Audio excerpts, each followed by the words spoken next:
Bonjour Église ECP, on est heureux encore de passer un bon moment avec vous dans la présence de Dieu. Soyez les bienvenus, levez-vous là où vous êtes, sentez-vous libre et qu'on puisse vraiment louer et glorifier le Seigneur ensemble. C'est parti.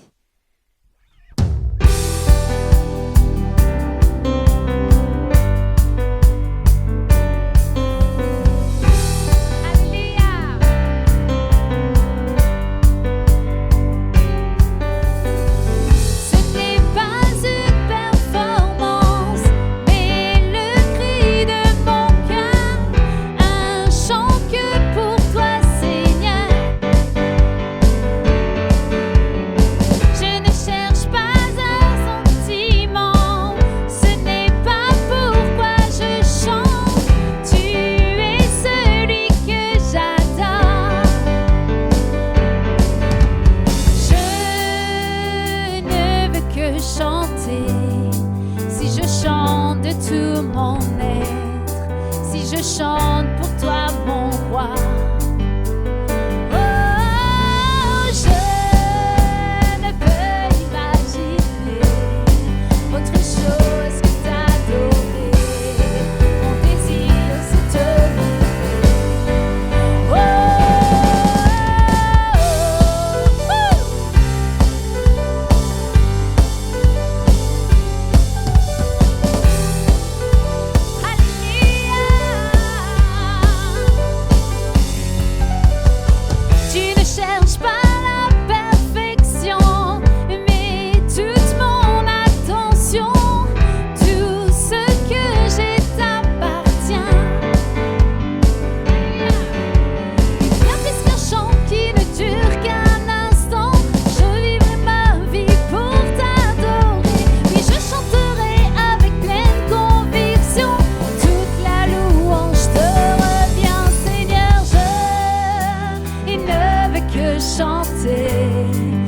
chante de tout mon être, si je chante pour toi mon roi. Oh, je ne peux imaginer autre chose que t'adorer. Mon désir c'est te louer. Oh, alléluia. Louez le Seigneur, tapez des mains dans votre là où vous êtes. Et 1, 2, 3, 4. Tu es grand Seigneur.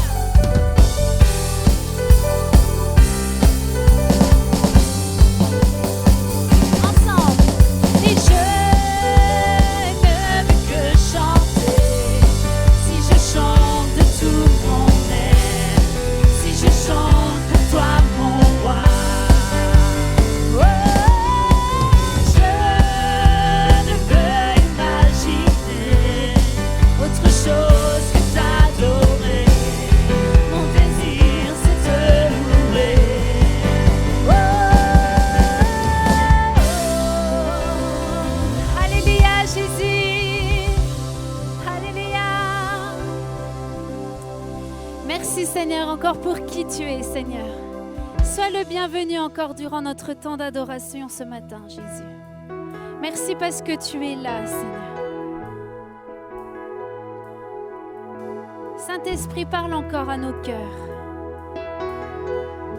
Que nous puissions encore recevoir Seigneur Dieu de toi. Mais que nous puissions aussi t'accueillir dans nos cœurs, dans nos pensées ce matin. Merci parce que tu es un Dieu de victoire, Seigneur. Tu es un Dieu qui renouvelle, Seigneur. Tu es un Dieu, Seigneur Dieu, qui change le mal en bien, Seigneur Dieu.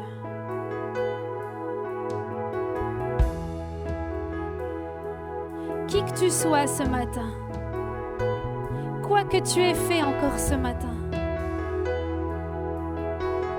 ou dans la semaine, ou dans les années passées, Dieu t'aime. Dieu veut changer le mal en bien parce qu'il a confiance en toi. Il t'aime de tout son cœur. Amen. Alléluia. Quand les monts s'effondrent, quand le tonnerre gronde,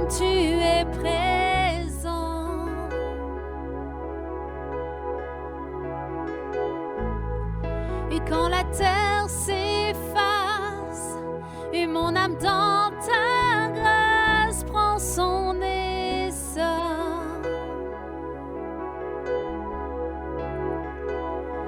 Je marche dans le feu, je relève les yeux vers celui qui ravive mon esprit.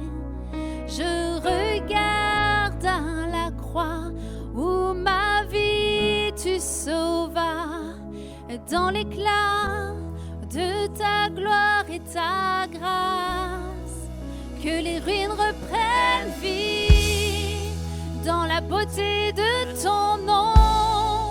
Tu nous relèves des cendres, et Dieu tu règnes à jamais, et le refuge de mon âme est à l'ombre de tes ailes. Je t'aimerai à jamais, je chanterai toujours. Et quand le monde s'affaisse, mon espoir s'accroche à tes promesses. Alléluia. Et quand mon courage cède et mon corps puise sa force dans ta présence. Alléluia. Je marche dans le feu, je relève les yeux vers celui qui ravive mon esprit. Je regarde à la croix où ma vie tu sauvas, et dans l'éclat de ta gloire et ta grâce, et que les ruines reprennent vie, et dans la beauté de ton nom, tu nous relèves des cendres, et Dieu tu règnes à jamais, et le refuge de mon âme est à l'ombre de tes ailes. Je t'aimerai à jamais, je chanterai toujours.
parce que tu es grand et bon.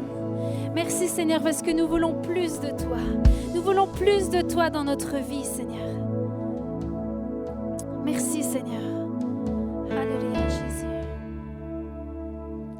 est bon, Seigneur.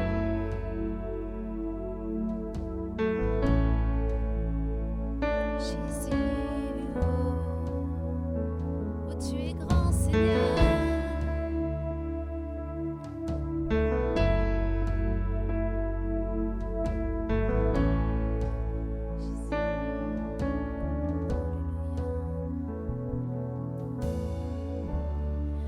Oh, quelle paix dans ces moments, dans le calme de ta présence, quand le bruit faiblit et tu parles à mon âme.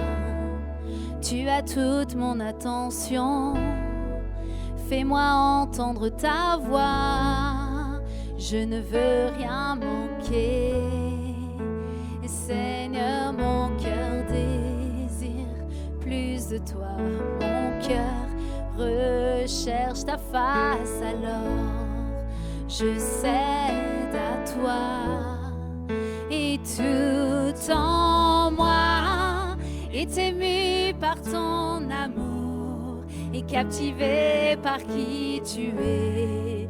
Conduis-moi à te connaître plus encore. Je veux m'approcher de toi et laisser mes peurs derrière moi. Seigneur, viens toucher ma vie à nouveau. Oh, oh, oh, oh, oh. Comme le soleil à l'aurore, comme la brise dans la nuit, ta paix me restaure, tu me donnes la vie. Il n'y a aucune hésitation dans ton amour, ton affection. Oh, rien n'est comparable. Et Seigneur, mon cœur désire plus de toi. Mon cœur recherche ta face, alors je cède à toi. Et tout en moi est ému par ton amour et captivé par qui tu es.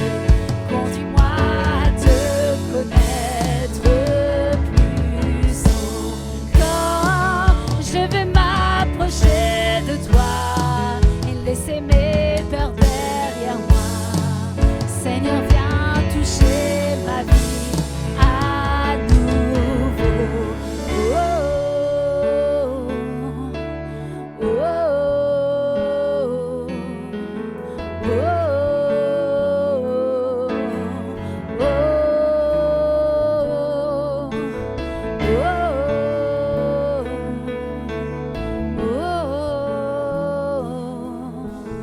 oh,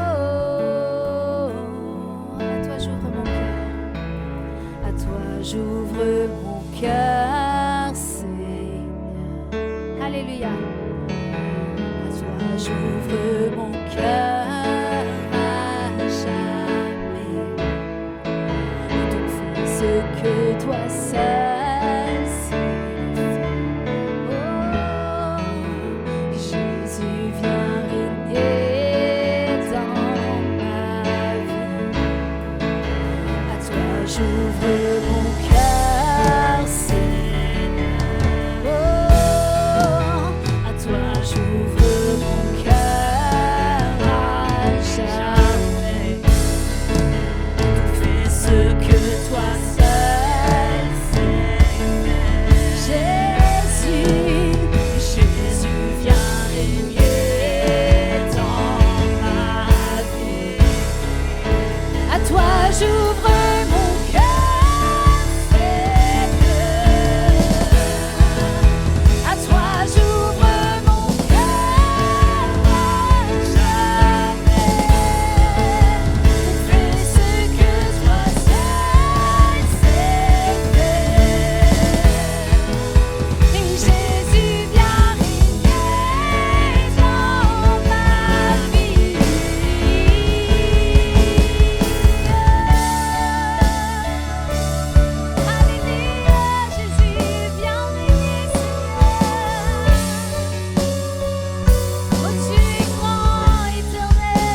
Merci parce que tu es là, Seigneur. Merci, Seigneur, parce que nous pouvons, Seigneur Dieu, recevoir de toi, Seigneur. Nous pouvons faire ce pas vers toi, Jésus-Christ. Et toi, tu nous accueilles bras grands ouverts, Seigneur. Et combien il est bon de te recevoir, de t'avoir dans notre vie. Car tu es notre espérance, car tu es notre amour, tu es notre joie, tu es notre paix, tu es notre restauration, Seigneur Dieu. Merci, Seigneur. Merci, Seigneur, parce que c'est toi qui combles le vide qu'il peut y avoir en nous. C'est toi qui peux, Seigneur Dieu, répondre aux questions d'après, aux questions de maintenant. Tu es notre tout, Seigneur. Tu es le roi de l'univers, Jésus.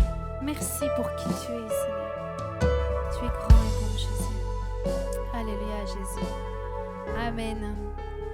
Merci, Seigneur, encore pour ta présence. Amen. On va accueillir Francine pour la Sainte Seine. On va prendre la Sainte Seine ensemble, mais avant, j'ai une petite histoire à vous raconter.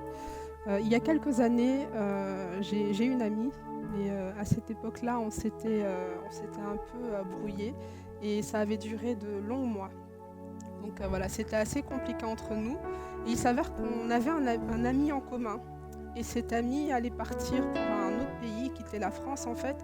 Et il était assez embarrassé de la situation qu'on vivait du coup, mon ami et moi.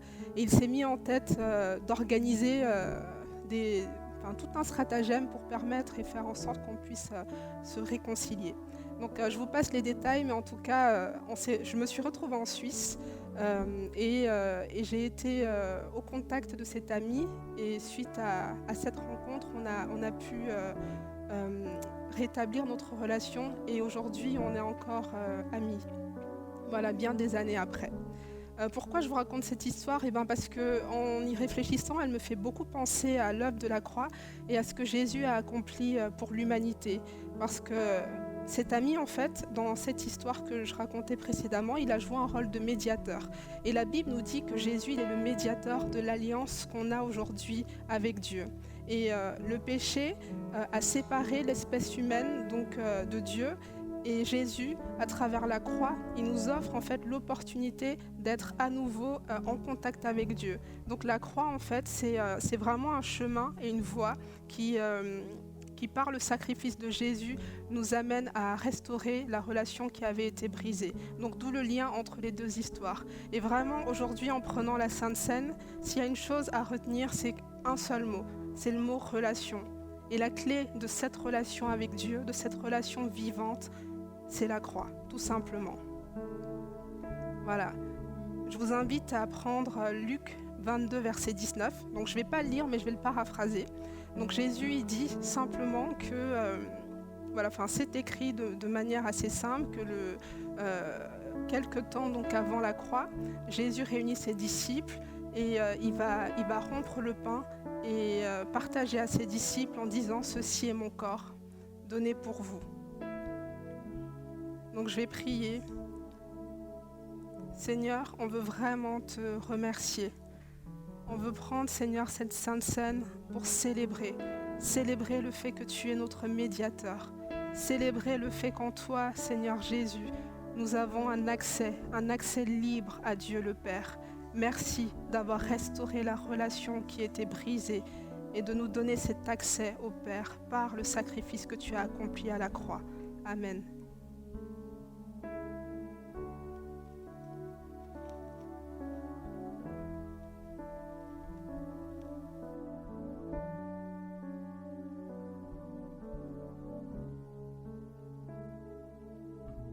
À la fin de ce repas, Jésus va prendre la coupe et il va la partager également à ses disciples en disant « Ceci est la coupe de la nouvelle alliance en mon nom ». Et je vais simplement prier également. Seigneur, merci. Merci pour le lien que tu as tissé avec Dieu le Père à travers ta mort, à travers ton sacrifice. Combien nous sommes reconnaissants, Seigneur, de ce que tu as fait pour nous. Combien nous sommes dans la gratitude d'avoir un intercesseur, un avocat, un médiateur qui non seulement a ouvert ce chemin, mais qui nous permet aujourd'hui de vivre une relation vivante avec Dieu le Père. Merci pour ton amour sans faille. Merci pour ta présence éternelle. Nous te sommes reconnaissants. Amen.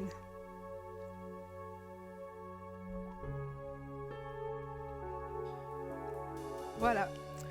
Sans transition, je vous propose de passer au temps des offrandes. Et voilà, tout à l'heure, vous verrez s'afficher sur votre écran les informations qui vous permettent de faire un virement si vous le souhaitez, donc sur le site internet de l'église ECP. J'ai un petit encouragement, ça se trouve dans Psaume 23, au verset 1. Vous le connaissez certainement, c'est écrit que l'Éternel est mon berger, je ne manquerai de rien. Et récemment, j'ai appris quelque chose d'intéressant, c'est que ce psaume, il s'inscrivait dans un contexte désertique. Donc quand on entend parler de désert, c'est un endroit qui est hostile, c'est un endroit qui est dangereux, c'est un endroit où règne la privation et le manque. Et pourtant, vous vivez des circonstances désertiques, en tout cas financièrement parlant, mais vraiment, je pense qu'on peut garder dans notre cœur cette parole, vraiment la serrer. Jésus est notre berger et on ne manque de rien, quelles que soient les circonstances, même si elles s'apparentent à un désert. Donc voilà, je vais simplement prier pour rendre grâce à Dieu pour les offrandes que vous adressez avec joie, avec reconnaissance. En tout cas, c'est ce que je vous souhaite. Mais vraiment, soyons dans la paix et dans l'assurance que malgré les circonstances qui peuvent être compliquées en ce moment, Dieu reste le fidèle berger. Seigneur, merci. Merci pour ta fidélité, merci pour ta constance. Merci Seigneur parce que ta promesse, elle subsiste à jamais et que nos circonstances actuelles ne les remettent pas en question, bien au contraire. Seigneur, tu affirmes que tu es le bon berger et qu'on ne manquera de rien. Alors on veut te remercier et proclamer la bénédiction sur nos vies, la bénédiction sur nos familles, sur nos finances. Merci Seigneur pour ta grâce. Amen. Amen. Merci Francine, merci pour tout. On va accueillir maintenant notre pasteur Raymond qui va nous apporter la parole de Dieu encore ce matin. Installez-vous. À toi. Ah oui.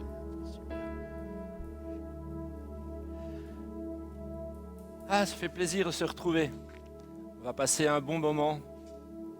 Et ce que je pense, merci Mathilde, merci au groupe de louanges, vous pouvez encore rester un petit moment avec moi, que Dieu puisse être glorifié. Ce que je pense, c'est qu'on avance vers le meilleur. Je ne sais pas pour vous, mais je pense toujours que le meilleur est devant nous. Et qu'on puisse remettre encore cette matinée, ce moment entre les mains du Seigneur. Merci Seigneur pour ta grâce. Merci Seigneur parce que je sais que tu es là Seigneur. Je te remercie Seigneur d'être au milieu de nous, d'être avec nous ce matin. On peut encore te louer, t'adorer, on peut encore glorifier ton nom. Si on est là Seigneur, c'est parce que tu as transformé nos vies. Parce que tu as mis dans notre cœur ce désir d'avoir un Père dans le ciel. Ce désir Seigneur que nous avons de nous approcher de toi, de pouvoir te louer, de pouvoir t'adorer, de pouvoir te parler, de pouvoir t'entendre. Merci pour cette grâce immense que nous avons d'être tes enfants et qu'aujourd'hui encore, Seigneur, tu puisses disposer nos cœurs. Tu puisses, Seigneur, nous te révéler puissamment à chacun de nous et que Saint-Esprit, tu puisses diriger encore toute cette réunion dans le beau nom de Jésus. Et tous ensemble, on dit Amen. Gloire à Dieu. Donc, comme je vous disais, on avance vers le meilleur. On a vu la semaine dernière combien l'encouragement était important. S'encourager, encourager et être encourageant. Et le message que Dieu avait mis sur mon cœur, c'est un message sur l'encouragement. Devenir moi-même quelqu'un qui encourage, c'est un défi de ma part. Et aussi que l'Église puisse relever ce défi d'être une Église encourageante. Et comme support pour le message, il y avait ce chant d'Hillsong qui s'appelle Ocean qui disait « Seigneur, tu m'appelles à marcher sur les eaux, dans l'inconnu qui me dépasse. Ta grâce abonde dans les profondeurs et ta main puissante me guidera. Esprit Saint, emporte ma foi dans l'invincible et tu m'en rends capable. » Et puis pour bien que ce chant puisse être ancré dans votre cœur, on va laisser un petit quelques instants le chant de groupe de louanges qui va encore nous l'interpréter.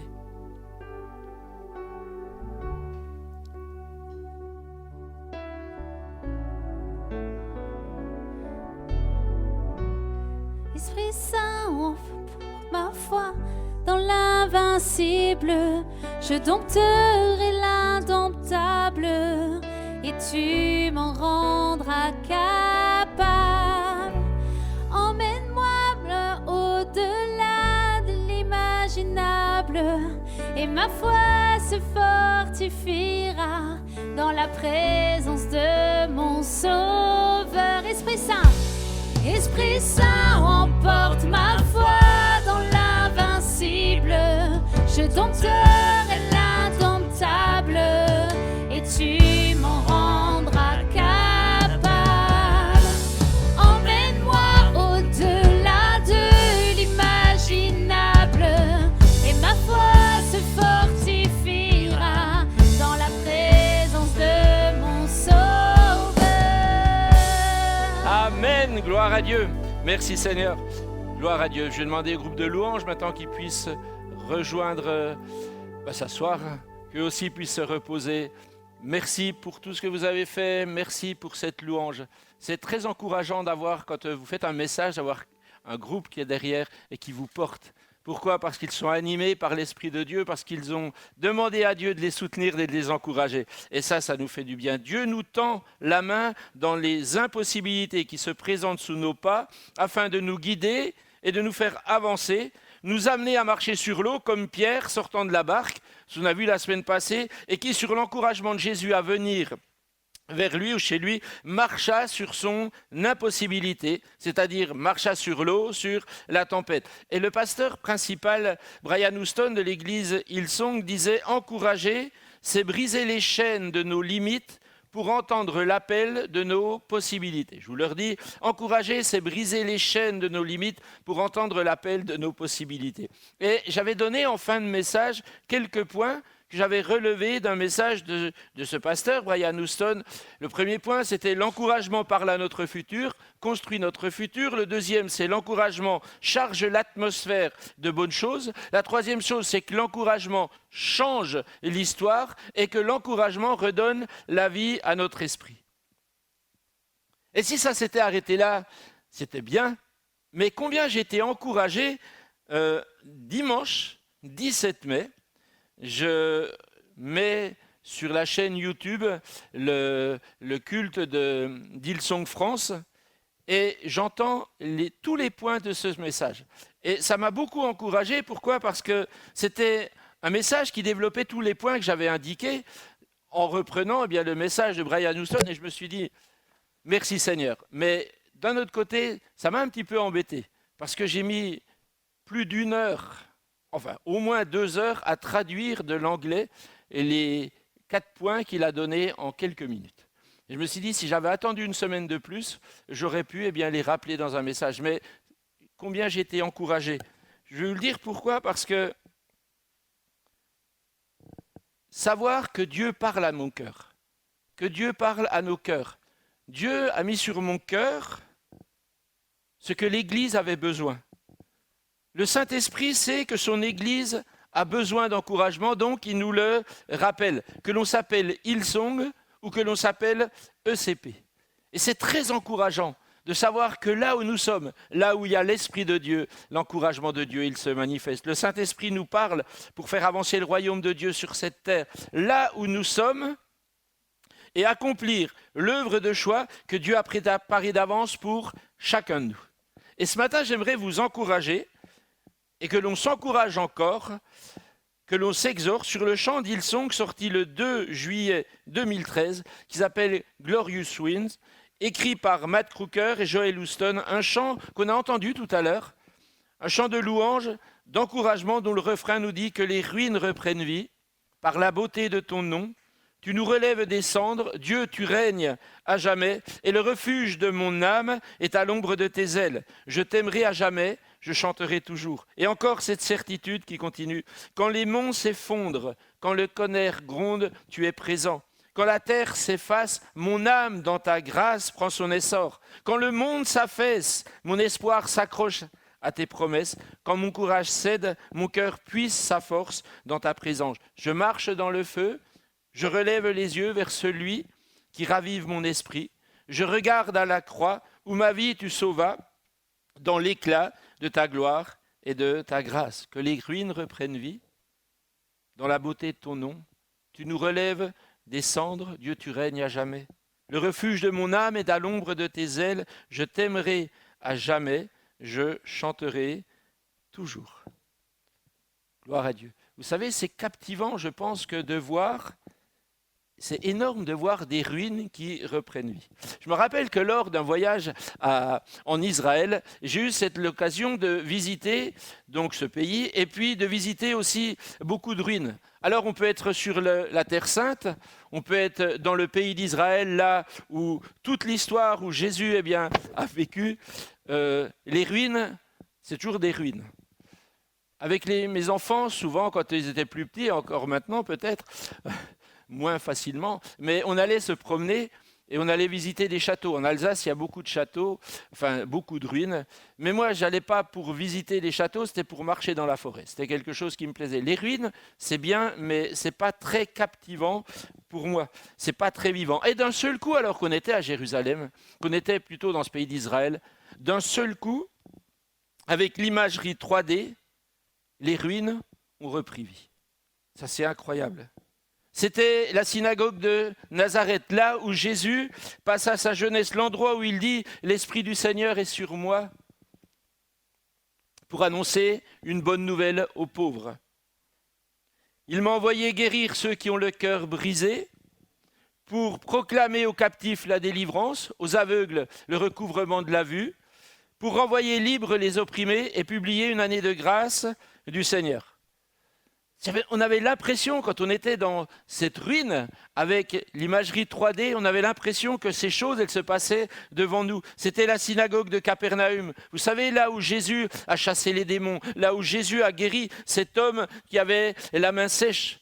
Et d'un seul coup, avec ces imageries 3D, on a l'impression que Jésus était là, et que ces hommes, ces personnes étaient là, et que le miracle avait lieu. Et puis, il y a aussi cette ruine qu'on appelle la maison de Pierre. Là où Jésus a guéri la belle-mère de Pierre, là où cette femme, après cette guérison, l'a servi. C'est quelque chose de prenant, c'est remuant. Moi, ça m'a remué les tripes car on a l'impression d'y être. De vivre un moment extraordinaire. Et que je comprends que l'album Motion a été repris dans une tournée en Israël. Dans Wikipédia, il y a une explication de Brian Houston sur ce chant « Glorious Ruin ». Les ruines peuvent parler de défaites, dit-il. Les ruines peuvent parler de défaites écrasantes ou peut-être de quelque chose d'abandonné. Mais la bonne nouvelle aujourd'hui est que les ruines reprennent vie. Par Jésus-Christ, ce que nous regardons, ce sont des ruines qui deviennent glorieuses. Et il continue en disant, j'aime ce passage de Wikipédia, que ce soit à travers des moments d'adoration, des moments de méditation personnelle ou dans votre église, nous prions que les paroles contenues dans cet album attisent votre foi et votre amour pour Jésus-Christ. Et je crois que mon amour, que ma foi peuvent être attisées dans ce que j'entends au travers des paroles de ce chant. Des ruines qui reprennent vie, des ruines qui deviennent glorieuses. C'est ce qu'a vécu le prophète Ézéchiel quand il a prophétisé sur des ossements desséchés. Ces ossements desséchés, c'était comme des ruines inutiles pour beaucoup, mais qui reprirent vie, qui reprirent leur utilité par la puissance de la parole de Dieu et le souffle de l'Esprit. Je vais vous lire ce passage, c'est dans Ézéchiel au chapitre 37. Il est écrit, et au verset 1, « La main de l'Éternel fut sur moi. Et l'Éternel me transporta par son esprit et me déposa dans le milieu d'une vallée remplie d'ossements. Il me fit passer auprès d'eux tout autour, et voici, ils étaient fort nombreux. À la surface de la vallée, ils étaient complètement secs, des ruines. Il me dit, fils de l'homme, ces eaux pourront-ils revivre? Je répondis, Seigneur éternel, tu le sais. Il me dit, prophétise sur ces eaux et dis-leur, ossements desséchés. Écoutez la parole de l'Éternel. Ainsi parle le Seigneur, l'Éternel à ses eaux. Voici, je vais faire entrer en vous un esprit et vous vivrez. Je vous donnerai des nerfs. Je ferai croître sur vous de la chair, je vous couvrirai de peau, je mettrai en vous un esprit et vous vivrez, et vous saurez que je suis l'Éternel. Je prophétisais selon l'ordre que j'avais reçu, et comme je prophétisais, il y eut un bruit. Et voici, il se fit un mouvement, et les os s'approchèrent les uns des autres. Je regardai, voici, il leur vint des nerfs, et la chair crut, et la peau les couvrit par-dessus, mais il n'y avait point en eux d'esprit. Il me dit, prophétise, parle à l'esprit. Prophétise, fils de l'homme, dis à l'esprit, ainsi parle le Seigneur l'Éternel. Esprit, viens des quatre vents, souffle sur ces morts et qu'ils revivent. Je prophétisai selon l'ordre qu'il m'avait donné, et l'esprit entra en eux, ils reprirent vie, ils se tinrent sur le pied, c'était une armée nombreuse, très nombreuse.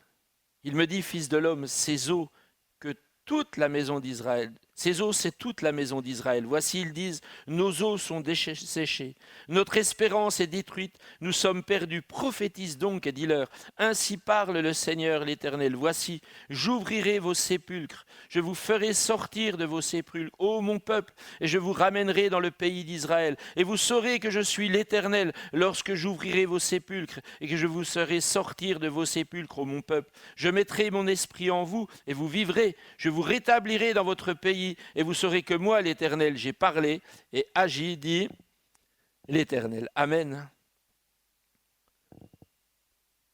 Ces paroles, c'est ce qui se passa pour la nation d'Israël le 14 mai 1948. Quand eut lieu la déclaration d'indépendance de l'État d'Israël, la renaissance d'Israël après des siècles d'exil, après des siècles de ruines, des ruines qui reprennent vie. C'est lorsque Jésus restaure des vies brisées par sa compassion et par son amour. Cette pécheresse qui lave les pieds de Jésus avec ses larmes et les essuie avec ses longs cheveux. Dans l'évangile de Luc, au chapitre 7, il est écrit au verset 36, « Un pharisien pria Jésus de manger avec lui. Jésus entra dans la maison du pharisien et se mit à table. Et voici une femme pécheresse, qui se trouvait dans la ville, ayant su qu'il était à table dans la maison du pharisien, apporta un vase d'albâtre plein de parfums. Elle se tint derrière aux pieds de Jésus, elle pleurait. Et bientôt elle lui mouilla les pieds de ses larmes, puis les essuya avec ses cheveux, les embrassa et les oignit de parfum. Le pharisien qui l'avait invité, voyant cela, dit en lui-même, « Si cet homme était prophète, il saurait qui et de quelle espèce est la femme qui le touche. Il saurait que c'est une pécheresse. » Jésus prit la parole et lui dit, « Simon, j'ai quelque chose à te dire. »« Maître, parle, répondit-il. Un créancier avait 2 débiteurs. L'un devait 500 deniers et l'autre 50. Comme il n'avait pas de quoi payer, il leur remit à tous 2 leurs dettes. Lequel l'aimera le plus ?» Simon répondit, « Celui, je pense, auquel il a le plus remis. » Jésus lui dit, « Tu as bien jugé. » Puis se tournant vers la femme, il dit à Simon, « Vois-tu cette femme ?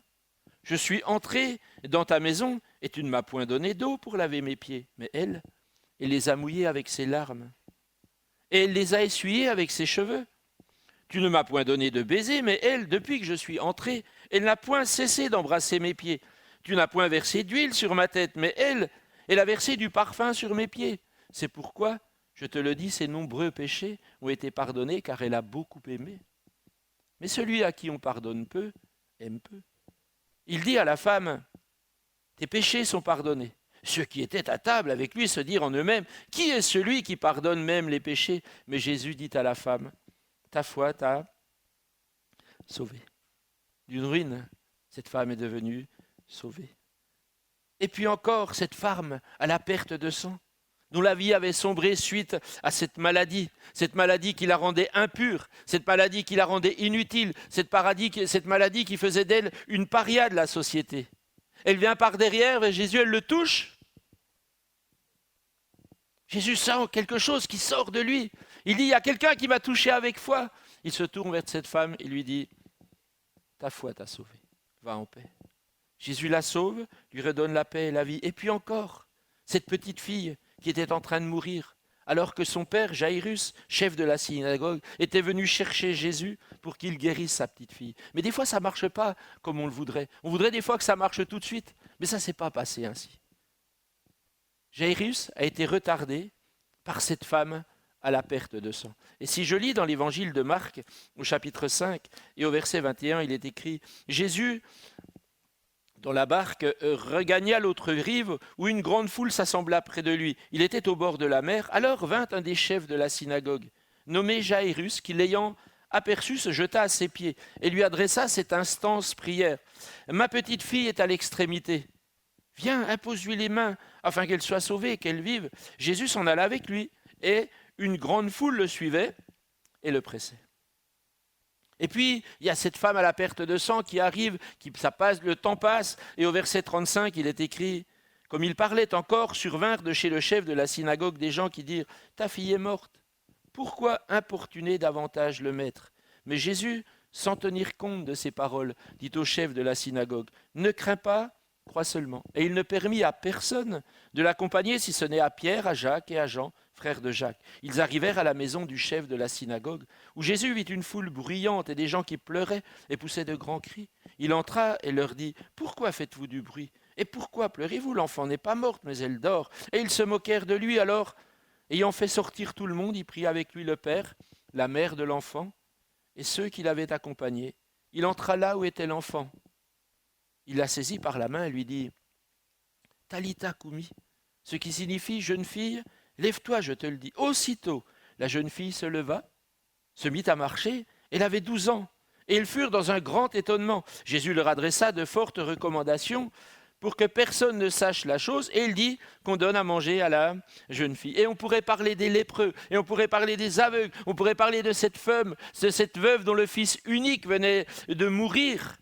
On pourrait parler de tous ces enfants dont la Bible nous parle qui étaient lunatiques, certains qui étaient possédés, et bien d'autres encore que Jésus guérit. Et les ruines reprirent vie, ces vies brisées, ces vies déchirées, ces vies anéanties par la maladie, ces vies anéanties par la mort, le rejet, l'incompréhension, qui renaissent de leurs cendres, qui reprennent vie, qui reprennent espoir, ces vies qui se remettent à rêver, car en Jésus, l'impossible devient possible. Les ruines reprennent vie dans la beauté et dans la puissance du beau nom de Jésus. Et ce chant dit « Jésus, je t'aimerai à jamais, je t'aimerai toujours ». Et que ça soit le cri de votre cœur, que ça soit cette prière qui dit « Oui Seigneur, je veux t'aimer. Je veux t'aimer de tout mon cœur. Je veux t'aimer toujours et je veux t'aimer à jamais ». C'est vrai que quand tout s'effondre, quand la trompette fait rage, quand le tonnerre gronde dans nos vies, notre foyer, notre cœur, si tu relèves les yeux,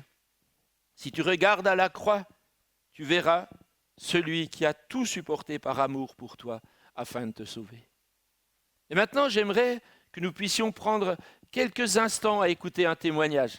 Témoignage d'une personne qui n'est pas une ruine, un gars merveilleux, formidable, mon ami qui s'appelle Antonio. Antonio et Elisabeth sont des gens précieux à mon cœur. Et j'aimerais que vous puissiez entendre pendant quelques secondes comment Dieu a transformé la vie de cet homme qui s'appelle Antonio, qui de drogué est devenu pasteur. Bonjour la famille de Strasbourg, heureux d'être avec vous pendant ces 3 minutes où je vais vous raconter un petit peu comment j'ai rencontré le Seigneur. Et ça a été vraiment quelque chose d'extraordinaire. Comment est-ce qu'on peut vivre une transformation ? J'avais 22 ans à cette époque-là, aujourd'hui j'en ai 58, ferait la différence. À l'âge de 22 ans, lorsque j'arrive à l'église de Besançon, à ce moment-là, je pèse 64 kilos, et oui, on a du mal à s'imaginer, mais je pesais 64 kilos, effectivement. Même un jour, j'ai réussi à peser 3 kilos. Vous vous rendez compte ? Vous arrivez à vous imaginer ? Et quand j'arrive à Besançon, à ce moment-là, mon environnement, c'est un environnement assez spécial, puisque tous mes amis, ce sont des dealers.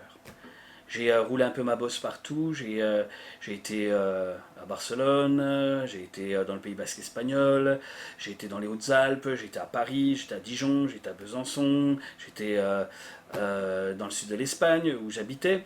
Et donc partout où je vais, je me fais des amis qui sont tous dans le monde de la drogue. Et l'idéal qu'on avait, c'était de monter un réseau. Et ce réseau, c'était le but de ma vie. Ce qui fait que lorsque j'arrive dans l'église de Besançon, mon idée, c'est de me faire une clientèle, de faire du business à l'intérieur de l'église. Tous ces anciens drogués, tous ces anciens toxicos qui sont là et qui me parlent de Dieu et qui me disent qu'ils ont fait une rencontre exceptionnelle avec le Seigneur, je me dis, mais ils n'ont rien compris. C'est qu'ils n'ont pas eu de la bonne came et je vais leur en donner, je vais les faire rechuter là-dedans. Et c'était cette mentalité-là qui m'animait lorsque j'étais dans l'église, au début tout du moins. Et le Seigneur devait bien rigoler. Par la suite, j'ai été invité chez des chrétiens, et ces chrétiens m'ont accueilli dans une ambiance paisible, une ambiance d'amour. Ils me parlaient du Seigneur avec conviction. Et moi, je sentais au-dedans de moi une résistance, quelque chose vraiment qui était comme un étau. C'était une pression que j'avais vraiment, jusqu'au moment où un jour, j'ai dit à Dieu, Seigneur, j'arrête de résister. Et à ce moment-là, il y a eu comme une libération, et j'ai senti vraiment une chaleur qui me pénétrait, quelque chose que je n'avais jamais ressenti. Dans le monde de la drogue, je prenais des drogues, on appelait ça du speed, des acides, des amphétamines, de l'herbe africaine, des choses qui font bouger, quoi. Et c'est des choses qui vraiment sont très physiques. Et là, ce que je ressentais, c'était quelque chose d'extraordinaire que je n'avais jamais ressenti. Et j'ai su à ce moment-là que Dieu était vivant. J'ai su que Dieu était capable de transformer mon cœur, de transformer ma vie. Et c'est à partir de ce jour où l'Esprit de Dieu a transformé toute ma pensée, toute ma conception de la vie, mon comportement, ma façon de parler, tout ce que j'avais dans la tête, ça a été complètement bouleversé. À tel point qu'un jour, je me suis retrouvé dans l'église, assis en face, c'était au moment du repas, on était en train de manger, et je me suis retrouvé face à un banquier. Je me suis dit, mais Antonio, ce gars-là, tu l'aurais braqué dans le monde avant de connaître le Seigneur, quoi. Et là, on s'est fait amis, on est devenus de bons amis, et ce banquier s'appelle Raymond. Et donc, voilà, c'est quelque chose, vous savez, qu'on ne peut vivre qu'avec Dieu. Vivre des transformations. Je suis passé par ce qu'on appelle une conversion radicale. C'est-à-dire qu'il y a eu un bouleversement, il y a eu une délivrance de la drogue, il y a eu un bouleversement vraiment dans l'esprit, dans la façon de penser, de diriger sa vie aussi, quoi. Et ce qui fait que jusqu'à aujourd'hui, je suis resté toujours dans la présence de Dieu, dans la paix de Dieu, dans l'amour de Dieu. Et c'est cette puissance-là qui peut transformer les vies et qui peut vous accompagner toute une vie. Ça fait 36 ans que je connais le Seigneur, et ça fait... j'ai servi Dieu, je suis devenu pasteur au bout de 5 ans. J'ai commencé à prêcher l'évangile au bout de 3 ans dans l'église de Besançon, et au bout de 5 ans, j'ai été envoyé dans le Nord. Et je peux vous garantir que Dieu nous a accompagnés. Je me suis marié avec Elisabeth, que vous connaissez aussi, enfin certains. Et nous avons fondé une belle famille, et tous nous servons le Seigneur. On est une équipe vraiment qui est unie par l'Esprit de Dieu. Et je pourrais vous parler des nombreux miracles, des guérisons, de toutes les fois où Dieu est intervenu d'une façon surnaturelle dans ma vie, dans notre famille, et dans l'Église aussi. C'est une vie vraiment exaltante, formidable, quoi. Et une dernière chose, je voudrais vous dire combien nous vous aimons, Raymond, Josiane et vos enfants, combien nous vous aimons, et nous pensons à vous souvent, et on prie pour vous. Vous êtes une famille formidable, amen. Et pour finir, je vous salue à tous, l'église de Strasbourg. Soyez bénis, nous vous aimons et nous vous portons dans notre cœur aussi. Voilà, que Dieu vous bénisse, et sachez une chose, c'est par l'Esprit que Dieu transforme les vies. Merci Antonio. C'était un beau témoignage. J'ai heureux de pouvoir t'entendre à nouveau, de te voir. Quelle grâce de t'avoir comme ami. Quelle grâce de savoir que tu pries pour nous, de savoir que tu as à cœur aussi cette église de Strasbourg, et de savoir que Dieu fait encore des choses extraordinaires. De ruines qu'on pourrait être dans la vie, on est transformé, amen, à l'image et à la gloire de Dieu. Amen. Vous savez, des fois, les ruines, c'est quand tout va bien. Tu te prends à rêver, et tout d'un coup, ça s'arrête brusquement. Vous savez, c'est lorsque vous êtes en train de marcher dans une foule. Vous êtes là en train de marcher, ça c'était avant le confinement. Vous êtes en train de marcher facilement, et puis d'un seul coup, bam, il y a quelqu'un qui s'arrête devant vous, et bam, il n'y a qu'un gars pour faire ça. S'arrêter. Il regarde parce qu'il a son lacet qui est défait, alors il va s'arrêter, il ne va pas s'occuper derrière. Une femme, elle ne va pas s'arrêter. Mais un gars, lui, s'arrêtera. Enfin, moi, ça, je m'arrêterai. Et combien il y a un arrêt brusque? Et quand on repart, on ne sait pas tellement où marcher, on fait attention pour ne faire de mal à personne, pour avancer, on réfléchit même pour faire le prochain pas. Et pour vous, je ne sais pas quelle forme a pu prendre cet arrêt. Arrêt dû au coronavirus. Maladie, hospitalisation, perte d'un être cher, arrêt dans son travail, pour certains, perte de ses repères. Vous savez, quand on fait du télétravail, j'ai une collègue qui me disait... Quand ils m'ont demandé de partir faire du télétravail. Elle dit non, je veux rester là. Et je l'ai revue il y a une semaine dans un supermarché. Elle m'a dit il faut que je recommence à retravailler, mais j'ai plus envie. J'aimerais tellement pouvoir continuer à faire du télétravail. Changement de repère. Pour d'autres, c'est le chômage partiel. Pour d'autres, c'est les fins de contrat, CDD ou intérim, voire le licenciement, donc une perte d'autonomie financière. Un arrêt aussi dû à un changement de situation. Vous savez, quelqu'un qui se marie, un mariage qui change mes habitudes de célibataire indépendant. Ou encore une promotion qui entraîne d'autres horaires de travail, plus de responsabilités, c'est-à-dire moins de disponibilité. Un arrêt peut-être dans mes habitudes, suite à l'achat d'une maison, d'un appartement, un crédit, des remboursements qui me freinent dans mes sorties, dans mes dépenses, voire même un changement d'habitude quand j'ai eu un enfant. Je suis très heureux, mais je suis beaucoup moins libre. Vous voyez, il y a des arrêts qui peuvent avoir lieu dans notre vie. Bref, tous ces changements peuvent nous déconnecter, peuvent nous déstabiliser, car c'est une marche dans l'inconnu. Ce qu'on disait la semaine passée, c'est voir une marche dans le feu, comme il a écrit dans ce livre, dans ce chant de Glorious Green, une marche dans le feu auquel on ne s'attendait pas. Et il se peut que pour certains, le courage vienne à manquer. Quand le monde s'affaisse, quand mon courage cède, mon espoir s'accroche à tes promesses, mais mon cœur puise sa force dans ta présence. Vous savez, on ne vit pas tous la même chose. On n'est pas déstabilisé, désorienté par les mêmes choses. Ce que je vis m'est personnel.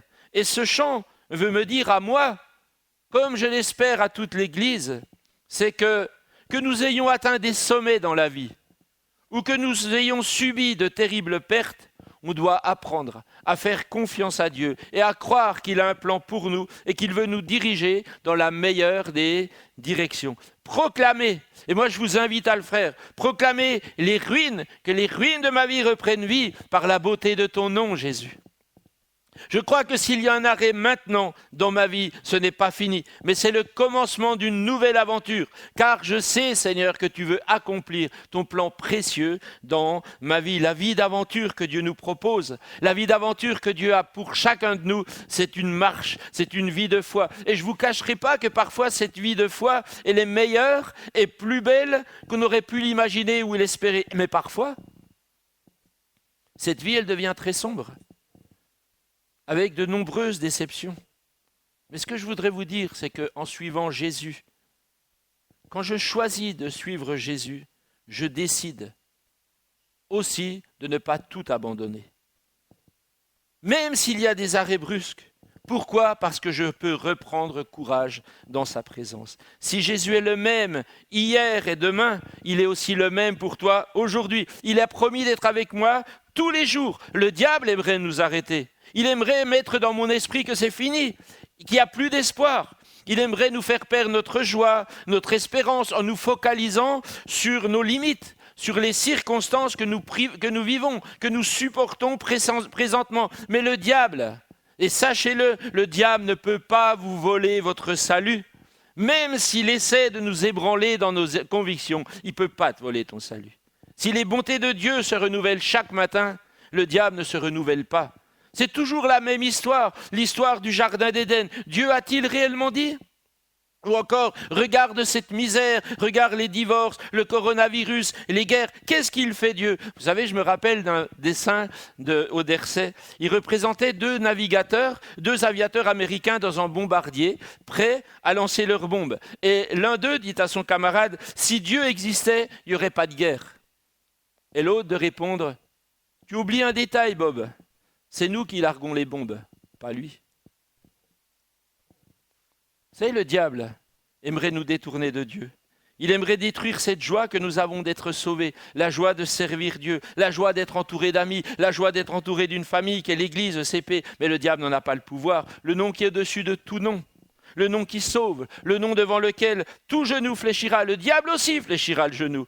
Et il le sait, le nom que tous confesseront en disant qu'il est le Seigneur des Seigneurs à la gloire de Dieu le Père, c'est le nom de Jésus. Amen.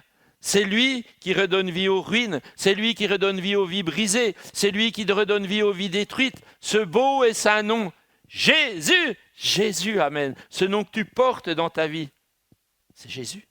Et je me dis que si Jésus vient habiter dans ma vie, s'il vient faire de ma vie son temple, c'est qu'il ne veut pas habiter dans une ruine. Moi, je n'ai pas envie d'habiter dans une ruine.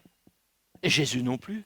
Donc il va redonner la vie afin que nous soyons une habitation de Dieu en esprit, une pierre vivante. Faisons-lui confiance. Dieu connaît toutes choses. Il chemine avec nous. Psaume 121, versets 1 à 8. Je lève les yeux vers les monts. D'où le secours me viendra-t-il ? Mon secours vient de l'Éternel qui a fait le ciel et la terre. Il te gardera des faux pas. Ton gardien ne dormira pas. Non, jamais il ne dort. Jamais il ne sommeille, le gardien d'Israël. L'Éternel sera ton gardien. L'Éternel est à ton côté comme une ombre qui te protège. Et durant le jour, le soleil ne te causera aucun mal. Ni au cours de la nuit, la lune. Oui, l'Éternel te gardera de tout malheur. Il gardera ta vie. L'Éternel veillera sur toi de ton départ à ton retour dès maintenant et à jamais. Dieu gère. Amen. Et si je lui fais parfaite confiance sur le chemin de la foi, il est écrit, il viendra à mon secours dans les moments difficiles. Quand je crierai, Seigneur, sauve-moi, il sera là. Il me gardera pour que si je trébuche, je ne m'éloigne pas du chemin qu'il a tracé pour moi. Il me protégera, il sera toujours à mes côtés. Que ce soit dans les bons moments, le soleil, comme dans les mauvais moments, la lune, ou pendant la nuit, le jour ou pendant la nuit, il ne s'endormira pas, amen. Il te gardera de tout malheur en gardant ta vie.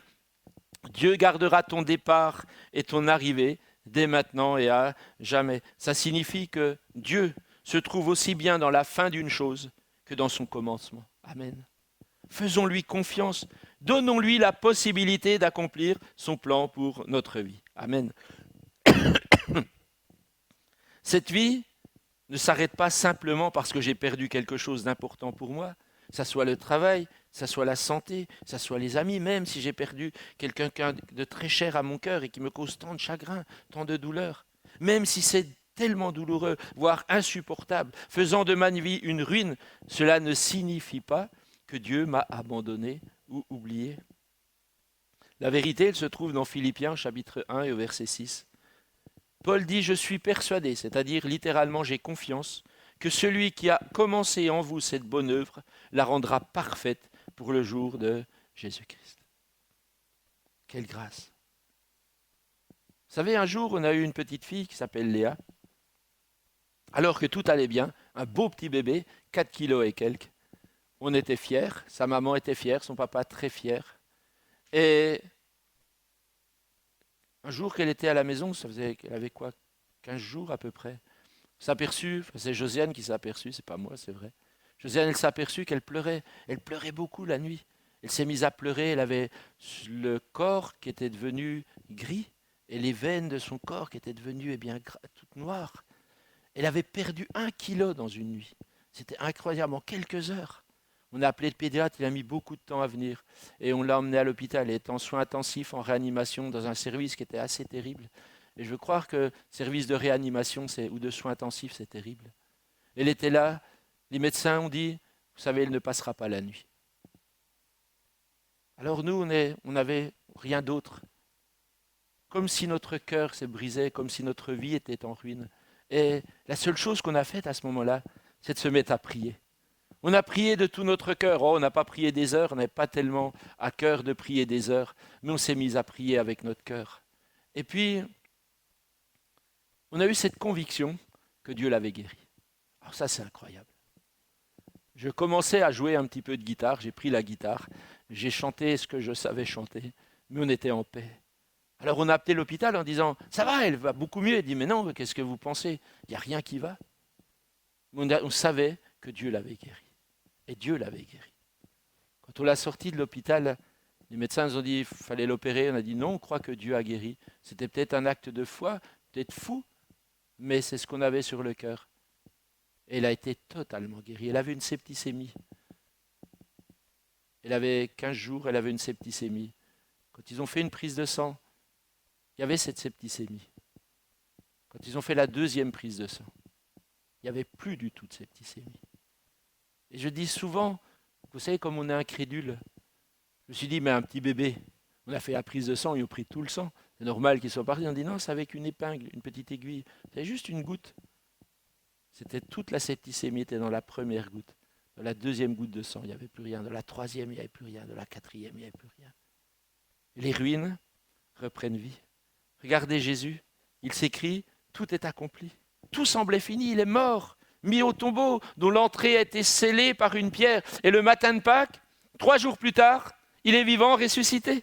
On croyait que c'était fini, mais c'était que le début d'une vie nouvelle, le début d'une ère nouvelle, le début de l'ère de l'Église vivante de Jésus-Christ. C'était le début de l'ère du Saint-Esprit qui s'exprima à la Pentecôte. On pensait que tout était fini, on pensait que tout s'écroulait, on pensait qu'il n'y resterait que des ruines, mais tout a repris vie. Que les ruines reprennent vie dans la beauté de ton nom, tu nous relèves des cendres. Oh, merci Seigneur, tu règnes à jamais, et le refuge de mon âme est à l'ombre de tes ailes. Je t'aimerai à jamais, je t'aimerai, je chanterai toujours, quelle joie dans le ciel. Quand Jésus est ressuscité, quelle joie dans le ciel, quelle joie pour l'Église, pour chacun de nous de savoir que Jésus règne à jamais, qu'il est le refuge de mon âme, et ce qui semble la fin peut être le commencement d'une vie nouvelle, d'une renaissance. Je t'encourage. À l'image de notre Seigneur qui est mort et ressuscité, je t'encourage à prendre pour toi ces paroles de Jean au chapitre 16 au verset 33. Vous aurez des tribulations, des difficultés, des problèmes, des choses qui vont vous saisir, des choses qui vont vous détruire dans le monde. Mais prenez courage, dit Jésus, j'ai vaincu le monde. Je vous encourage à ne pas baisser les bras. Le Saint-Esprit t'aidera à faire le deuil de tout ton passé et à regarder à la croix où se trouve ton avenir. Amen. Jésus a tout accompli. Il a vaincu et par la foi, je t'invite à te saisir de sa victoire. Par la beauté du nom de Jésus, tout devient possible. Tu peux marcher sur tes impossibilités. Dieu est avec toi du début jusqu'à la fin. Et je vais vous lire encore un extrait d'un livre de Brian Houston qui dit « Vis, aime et deviens ». Je vais vous lire ce passage. Je vous encourage à faire une chose si vous voyez la fin d'un chapitre de votre vie arriver et que vous voulez continuer d'avancer vers cet avenir glorieux. Je vous encourage à toujours espérer le meilleur pour votre futur. Vous perdez de vue la bonté de Dieu si vous regardez le futur en regrettant le passé et en vous remémorant les déceptions et les blessures que vous avez vécues. Des événements horribles et durs arrivent dans la vie. Vous êtes entouré de souffrances chaque jour, que vous viviez dans la jungle urbaine qui fait face à des attaques terroristes ou que vous soyez dans la jungle africaine en train de combattre la maladie. Il suffit de vivre un petit peu pour se rendre compte que la douleur fait partie de la vie. Mais peu importe ce qui vous entoure et ce que vous avez en face de vous, vous devez toujours croire que le meilleur se trouve dans votre avenir au nom de Jésus. Si vous croyez que Dieu est celui qu'il dit être, alors d'une manière ou d'une autre, un avenir glorieux vous est réservé. Cet avenir comblera vos plus grandes aspirations et vous surprendra. Cet avenir sera le reflet de la bonté, de la puissance de Dieu. Dieu a donné des promesses concernant cet avenir. Je connais les projets que je forme sur vous, projets de paix et non de malheur, afin de vous donner un avenir et de l'espérance. C'est dans Jérémie 29, 11. Et il continue, j'aime le contexte dans lequel se trouve ce verset. Le peuple d'Israël est en captivité à Babylone. Dieu leur transmet un message par son prophète Jérémie. Leur rêve était de retourner à Jérusalem. Ils avaient le sentiment que ce rêve ne verrait jamais le jour, qu'ils étaient dans une impasse et qu'ils ne retrouveraient jamais leur liberté. Mais le Seigneur ne les avait pas abandonnés. La parole de Dieu est venue jusqu'à eux dans ce lieu de captivité, ce lieu de destruction où tout semblait fini pour eux. Il leur a dit, voici ce que dit l'Éternel, le Maître de l'univers, le Dieu d'Israël à tous les exilés que j'ai emmenés de Jérusalem à Babylone. Construisez des maisons, habitez-les, plantez des jardins, mangez-en les fruits, mariez-vous, ayez des fils et des filles, donnez des femmes en mariage à vos fils et des maris à vos filles, pour qu'elles mettent au monde des fils et des filles, augmentez en nombre là où vous êtes et ne diminuez pas. Leur vie d'antan, telle qu'ils l'avaient connue, était terminée. Il dit, et leur avenir semblait plutôt lugubre. Ils étaient affamés d'espoir, mais trop effrayés pour oser croire que leur futur pourrait être meilleur que ce qu'ils avaient connu auparavant. Puis Dieu leur dit qu'ils avaient un avenir glorieux pour eux. La seule raison de construire une maison, de commencer une famille, de planter un jardin, de se créer une vie, c'est de vouloir s'installer sur du long terme dans un endroit. Dieu leur a dit que leur vie n'était pas terminée, que le dernier chapitre n'avait pas encore été écrit. Il leur a donné cette instruction, recherchez le bien-être de la ville où je vous ai exilés et intercédez auprès de l'Éternel en sa faveur, parce que votre bien est lié au sien. Vous savez, Dieu n'oublie jamais son plan de bénédiction. La croix n'a pu l'arrêter, la souffrance n'a pas pu le stopper, les puissances des ténèbres non plus. Dieu veut le meilleur pour nous. Dans toutes les circonstances, ce meilleur passe aussi par l'accomplissement de sa volonté. Aimez Dieu de tout votre cœur, mais aussi recherchez le bien de votre prochain. L'aimer comme soi-même. Et j'ai bientôt fini dans ce passage, ce message. Vous savez, quand je lis cet extrait, quand je lis les versets qui s'y rattachent, je me dis que Dieu ne m'a jamais promis une vie facile. Sinon, il me l'aurait dit. Mais il m'a promis le salut éternel. Il m'a promis sa présence tout au long de ma vie et ses promesses qui sont certaines. Alors ce matin, même si vous n'avez plus envie de vous battre, même si vous êtes prêt à vous résigner et à dire, comme on entend souvent autour de nous, c'est la fatalité, ça ne changera jamais, à quoi bon? J'aimerais vous dire qu'il est peut-être temps pour vous. Écoutez ce que je vais vous dire. Je vais vous dire qu'il est peut-être temps pour vous de chercher Dieu. De chercher sa paix qui surpasse toute intelligence, qui va au-delà des déceptions, des désillusions, des craintes, de votre futur qui semble fermé ou sombre. Cette paix qui garde vos pensées en Christ, cette paix qui défie les circonstances et vous projette dans le futur que Dieu a préparé pour vous. Souvenez-vous que vous servez le roi des rois, le Seigneur des seigneurs. Rappelle-toi que tu sers le Dieu de l'impossible, qui rend possible ce qui est impossible. Je t'encourage à lui demander de te remplir de sa paix, de te donner de l'espérance pour voir son futur. Amen. Faites le choix de lever les yeux vers Dieu, vers celui qui ravive votre esprit, qui dynamise votre foi, qui vous donne la paix. Priez pour que Dieu ouvre les yeux de votre cœur afin de voir ce que Dieu voit pour vous. Amen. J'ai demandé à Bastien de s'approcher. Dans la Bible, il y a une histoire, c'est dans le livre de 2 Rois, chapitre 6, où il y a un homme qui s'appelle Élisée, prophète, et qui a son serviteur qui est là et qui sont retranchés dans une ville qui a été encerclée par l'ennemi pendant la nuit. Et quand le serviteur, le matin, voit l'état où il se trouve, quand il considère les circonstances et le peu d'espoir qu'il y a à espérer de cette situation, il panique. Pour lui, tout semble fini. Son futur, il le voit au mieux comme prisonnier de ses ennemis, au pire comme tué. Et Élisée va lui faire voir le futur que Dieu lui réserve en lui ouvrant les yeux qu'il regarde. Et qu'il regarde le plan de Dieu pour sa vie.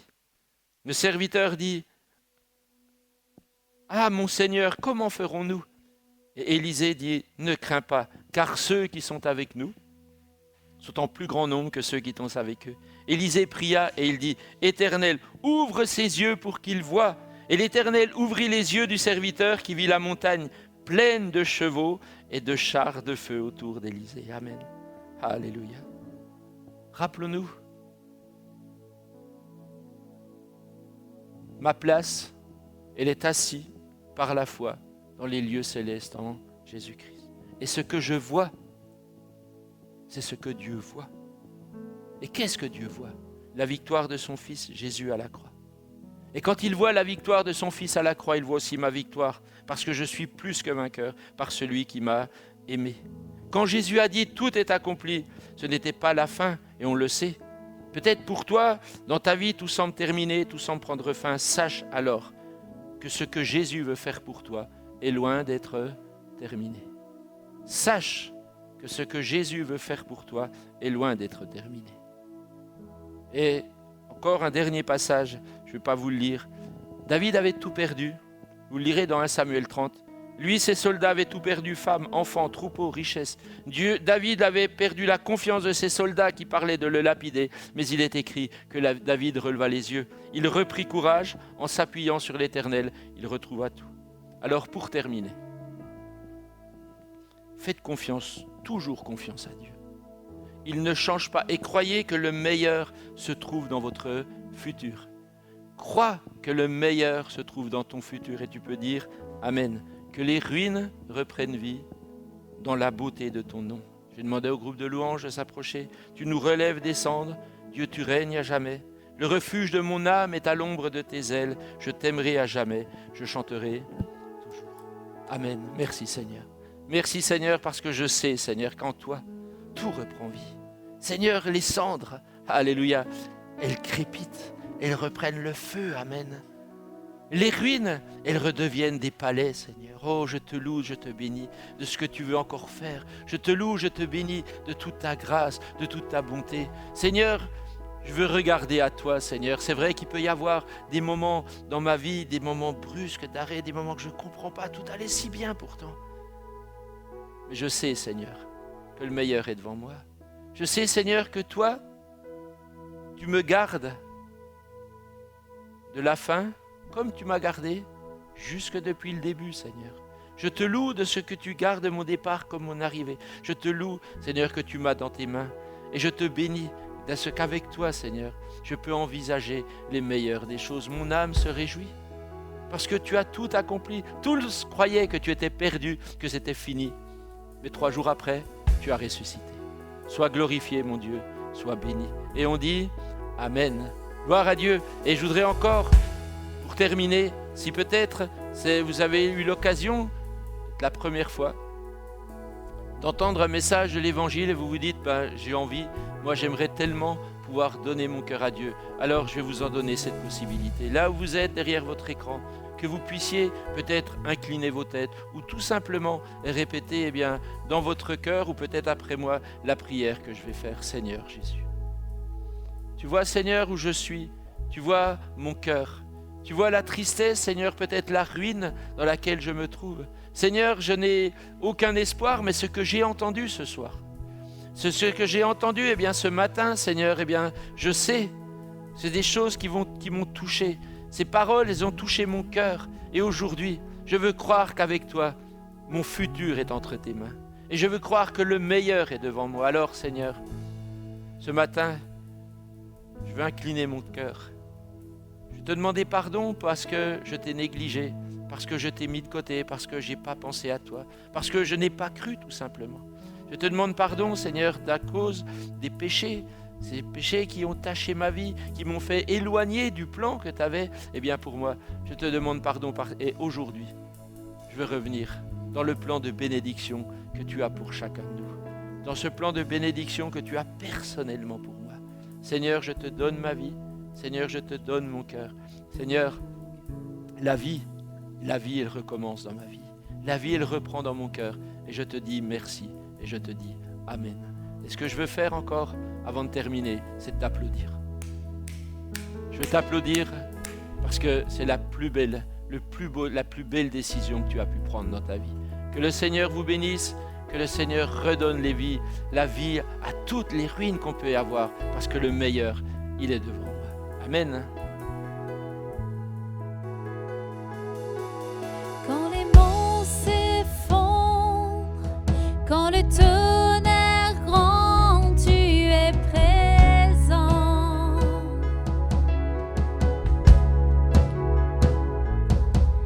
Quand la terre s'efface, mon âme dans ta grâce prend son essor.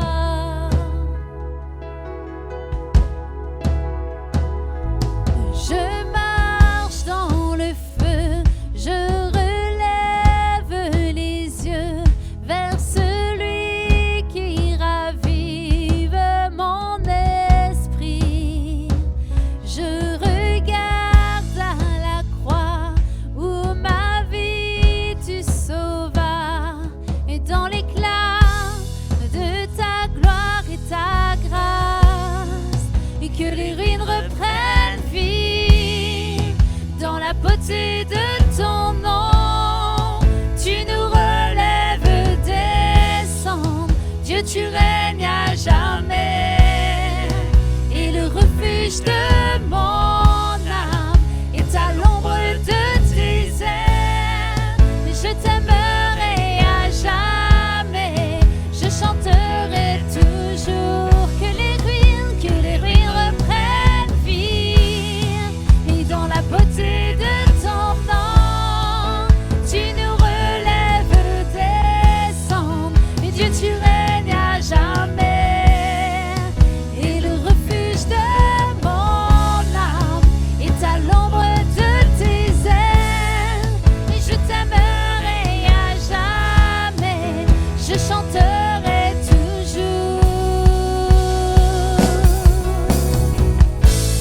Alléluia, Jésus, alléluia, alléluia. Merci Seigneur pour ta présence, merci pour ce culte encore ce matin. Tu es grand et bon. Amen. Amen. J'espère que vous avez passé un bon culte. N'hésitez pas encore à nous contacter si besoin. Et vous avez peut-être entendu qu'on va reprendre prochainement les cultes à l'église, dans notre local. Ça ne sera pas dimanche prochain, mais on va vous tenir informés pour on va vous tenir informés pour le reste. Quand est-ce qu'on reprendra? En tout cas, soyez bénis, passez un bon dimanche. On pense à vous, on prie pour vous. On vous aime. Amen. Soyez bénis.